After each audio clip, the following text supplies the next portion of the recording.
So there's a new Shudder original called The Dead Thing, and this is about a young lady who is using a dating app to be a little promiscuous, have some fun, no judgment here. We're not here to slut shame or anything.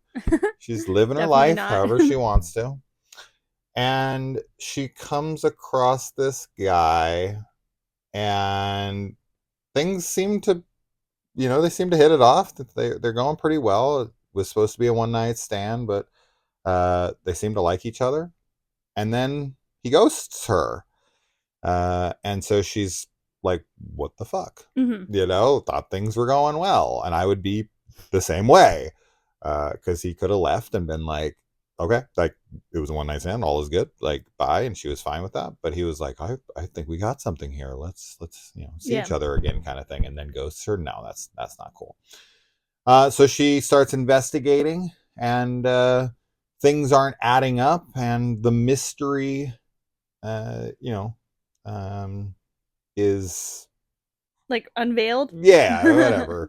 I didn't care for this one, Mm. unfortunately. I was somewhat into it at first. It kind of plays out like an erotic thriller with Yes. some horror elements for sure. There's Yeah. definitely plenty of horror in here to consider it horror, but it tries to go for like an eroticism, which, of course I'm fine with. Um, and I like our lead actress. I thought she was good, so it's nothing against her. Mm. I felt like so many elements of this movie were crazy underdeveloped. Mm. And I don't want to get into spoilers, but there's something going on with her roommate. There's something going on with the guy who ghosted her. Yeah. And there's so many elements to that I found to be intriguing on their face, but where they ended up going was just kind of like that's just not enough. Yeah, I think that's fair. I thought this had a really interesting concept, and I like some Yeah, of it's the stuff unique. that's, yeah, explored in the Mm-hmm. movie.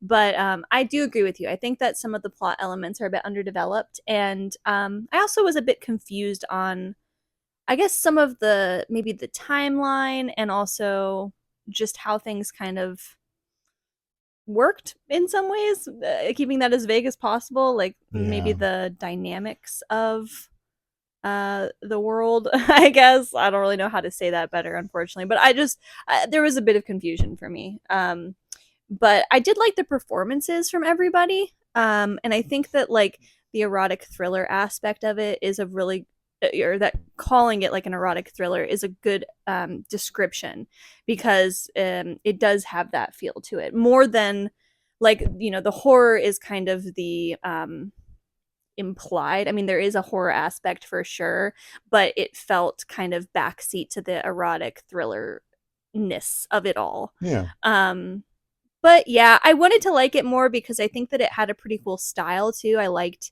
the look of everything. Mm-hmm. So really, I guess it's just that things were left underdeveloped, and I had some confusion that brought it down for me. So Yeah, because there's some revelations made throughout the mystery of what's going on, and I definitely thought it was going in a much different direction at mhm. first, and I'm glad it didn't, just because that would have been more run of the mill, and Mhm. this has a uniqueness to it, which I do appreciate, but the mechanics of it and how it actually functions, as Kayla was kind of alluding to here, no clue. It doesn't really matter, to be completely honest. Like at the end of the day, as long as I'm bought into things, and apologies, our dog just had a freak out. He's a That's all right. protector. He had his opinions on the movie as well, and he was mad he wasn't included in the review. Yeah. Yeah, he's like, "You're gonna be the dead thing, Dad, if you don't let me talk." No, oh, the So love. anyway, yeah, I mean, that's mostly what I wanted to say on the matter. I just, Yeah. because I'm gonna keep it very vague on what this movie ends up becoming. The execution of that stuff, in addition to, I don't like. Does it ultimately matter? Like I was saying, like how this works. No, not really. As long as I'm buying into it, I'm fine. Um, but I think that's always great storytelling, right? That Mm. that's that's the story I always tell about Jaws, right? Where Steven Spielberg was talking about, they're like, oh, well, an oxygen tank doesn't blow up like that. And he's like, I'll have them, I'll have the audience so in my hand, in my palm at that Right. point, they're not going to care. That's true. Yes. Right? Yeah. Like when you're really bought into a movie and you're just enjoying it, it's reflection later and years of going over things, relentlessly that starts to bring down the enjoyment of the experience. And it's like plot holes and that kind of stuff. Honestly, though, that's super overrated. Like it really is. We're being hypercritical, but when it comes to those things. But as long as the experience of the movie, if you're really buying into characters and you're really buying into the story, if you're really connecting with things and it's flowing really well and you're enjoying your time with it, if you find plot holes later Sure. that you're like, oh, well, how could they have done this? Or even if you notice them sort of like while you're watching, Yeah. if you're really vibing with the movie, it does not matter Oh, yeah. because it is Yeah. fiction. It is meant to just entertain. Right. Trying to come up with, and movies really do, because people are like this, they really try so hard to over explain themselves now. They do. And really think of every conceivable plot hole, and some dickhead online always finds something. Yeah. And then they're like, it's trash. And it's like, it's fiction. It's made up. Who gives a fuck? I think we try pretty hard to not be like hypercritical of plot holes or anything like what you're describing, unless they're egregious. Unless they're like very egregious. Yes. And as you said, it's also like when the story is really well done and when you're vibing with the film, like you're really willing to overlook a lot of things that maybe you wouldn't. And I think this is probably kind of the case here where we didn't click that well with the film 100%, and it kind of made us a little bit more like cognizant of some of the things that we disliked. The only time it bothers me in any review we ever do, when we do our full spoiler discussions and I'm breaking down every scene and I bring up the plot conveniences or the breakdown of logic or whatever, the ones that annoy me are the ones that are so easily fixed and written around, and all you had to do was put in like 2 words of dialogue or 1 extra 10-second scene to address it at all, and you're done and you're moving on. And pretty much with every single one of them I ever bring up, I bring a very quick, on the fly, in the moment solution to being like, just do this, and you got from point A to point B with no problems. It takes 2 seconds of thought, and then you don't have that problem. But there's other ones that it's just like, well, that's just how it works. Like, it doesn't matter. It doesn't affect the plot at all. It doesn't anything. But when you're in the moment, you're watching something. Anyway, that's a tangent that doesn't need to be talked about here. But that's just it. You won't notice unless you're not really into a movie.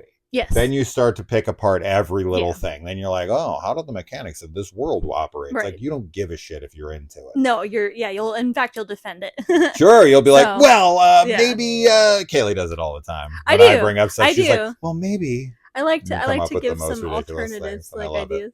It's great. But yeah, I mean, this one, I think I'm maybe a little higher on it than you are. I don't think it's a horrible film. I give it a 2. Okay, then I guess I'm out of 5. Out of 5. Yeah. Oh, okay. Which is really low. I feel like I'd give it like a 3. I didn't like it. I feel like I'd give it like a 3 out of 5. Yeah. Yeah, I like the performances a lot. I like and I like the atmosphere and everything. So, yeah, and I wanted to like it more. Yeah. But I don't know. I like the way it looked, and I guess the lead actress. Yeah. If you're a fan of if you're somebody like us who just does watch all of the Shudder original films, like of course you're gonna watch it anyway. But I'm curious to see what other people thought about it and like where it's landing for everybody overall. It's got an indie feel that I like. Yes. Like Dry Blood or Life Changer. Those are movies I love that are similarly budgeted and have unique, cool styles to them. But I just didn't connect with this one. The story didn't draw me in. I just never really understood what was going for. I felt like it had a message, maybe, and it was just completely lost on me. I thought maybe they were going to say something with it. But as I said, what happens with a roommate, what happens with I just never like drew me in. Yeah. And that's that. So anyway, all right. You can find it on Shudder if you are interested.